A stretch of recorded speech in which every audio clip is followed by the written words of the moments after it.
Something's brewing in the tropics. We're going to detail out what the National Hurricane Center has just named. And 2 men are dead after an overnight shooting in Bennettsville. We'll tell you what we've learned about this investigation. Plus, a Surfside Beach councilman faces a state ethics commission. Why he's being investigated. We begin with brand new information this morning. 2 men were shot and killed last night in Bennettsville. Police are investigating the shooting that happened around 1:30 this morning. Officers responded to Crossland Street. The Bennettsville police chief told us investigators are still talking with witnesses. He also said SLED has been called in to help with the investigation. The victims' names will be released once their families are notified. Of course, we'll keep you updated when those details are available. 1 person died in a crash in Bennettsville last night on Salem Road. We got this picture from the scene from a viewer. It happened right in front of Salem Baptist Church. State troopers say the driver of a Honda ran off the road and hit a tree. We're still waiting to hear back from the Marlboro County coroner for the identity of the victim. Take a look at this. You're looking at video from a Coast Guard rescue 46 miles off Myrtle Beach's shore. A man called rescuers complaining of chest pains yesterday afternoon. He was on board a 110-foot charter vessel called the Super Voyager 3. Rescuers had to hoist that man up into a chopper to get him off that boat. He was taken to the hospital.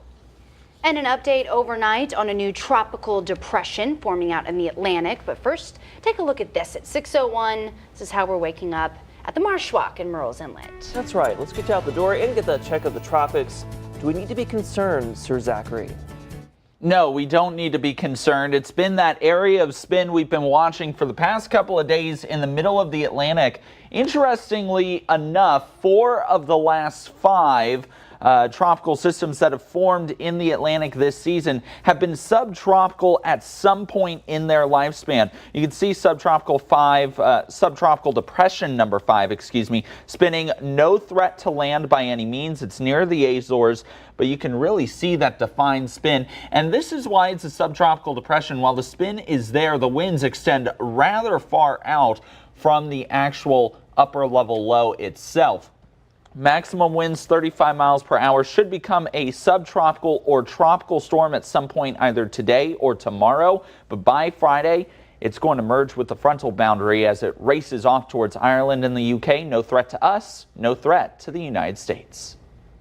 Good to hear that. Thank you, Zach. More top news this morning. Horry County voters will have a say on a potential new tax this November. It's an impact fee that would be paid by owners of brand new houses. The money would pay for roads and infrastructure. It's expected to generate millions of dollars per year. Supporters say it would take the burden off taxpayers. Let's don't put it on the backs of everyone that's already here, that's already been paying taxes. It should be paid by the new developments. Opponents believe this fee could scare new home buyers and slow growth. They say that would force property taxes to go up. More details on this proposed fee are expected by the end of September.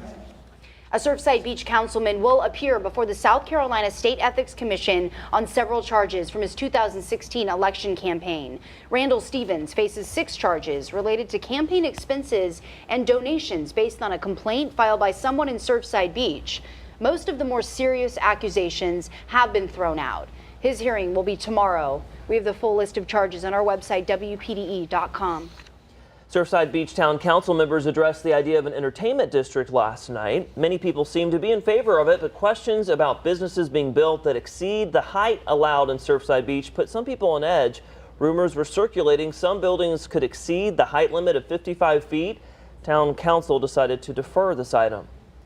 Around the Carolinas this Wednesday, an aluminum plant in Goose Creek will be hiring, even though it's only operating at half capacity. The company's CEO says President Trump's aluminum tariffs are behind the new jobs. He says the tariffs are allowing companies to reinvest and be more competitive. Century Aluminum reported a 21% increase in sales this month. Its production is even expected to be 60% higher than last year. We now know one of the candidates that will be on the ballot this November, hoping to fill the state Senate seat open when GOP Senator John Corson resigned. Dick Harpootlian won Tuesday's 20th district primary. His Republican opponent is still up in the air, though. It looks like that contest is headed for a runoff because none of the 4 candidates earned at least 50% of the votes. There will be a runoff election August 28th. News are falling around the nation. Democrats in Wisconsin have chosen their candidate to try and replace Paul Ryan. Ironworker Randy Bryce will face Republican Brian Steele in November. Both men have their eye on the Speaker of the House's seat. Paul Ryan is retiring in November and has given Steele his endorsement. I feel good about where we're at. I think this is going to be a real, it's going to be a real election about the issues. There's going to be a real contrast for voters here. I mean, there's some far left positions by my opponent, and we're offering Wisconsin-style solutions. And so I look forward to the weeks ahead, kind of having a conversation with voters about the direction that we want to take the country. Several other prominent Republicans are also endorsing Steele, including former Governor Tommy Thompson. The Trump administration is demanding legal action against former White House aide Omarosa Manigault Newman. The administration says she broke a 2016 non-disclosure agreement, barring her from disclosing information of her work. A legal representative will now review the claim to determine if Manigault Newman is at fault. This move comes after the release of her tell-all book Unhinged and secret recordings between her and Chief of Staff John Kelly and President Trump. Most Americans want Robert Mueller to finish his investigation into Russian interference in the 2016 election. A new CNN poll found 2/3 of Americans want the investigation wrapped up before November's midterm elections. 30% say it's extremely important to their vote, and 7 out of 10 believe President Trump should testify in Mueller's investigation if asked. Closing arguments will start today in the trial against former Trump campaign chairman Paul Manafort. The defense rested its case yesterday without calling any witnesses. Manafort spoke only to say he would not testify. He pleaded not guilty to all 18 tax and banking charges. This case is also the first big test for Mueller, who's leading the investigation into claims Russia interfered in the 2016 election. An update on a story we told you about yesterday. A West Virginia Supreme Court of Appeals justice has now resigned after that judicial system scandal. The House of Delegates voted Monday to impeach all 4 remaining justices in the state, including Robin Davis. The justices had until last night to resign before Governor Jim Justice would be allowed to appoint replacements. Davis says she retired to let voters, not the governor, choose her replacement. In news around the world at 6:07 this morning, we're learning more about the man accused driving his car under security barriers outside the British Parliament at Westminster yesterday. Officials say he's a British citizen originally from a foreign country. In response to this attack, President Donald Trump tweeted, "Another terrorist attack in London. These animals are crazy and must be dealt with through toughness and strength." London's mayor agreed, but says police should focus on the bigger picture.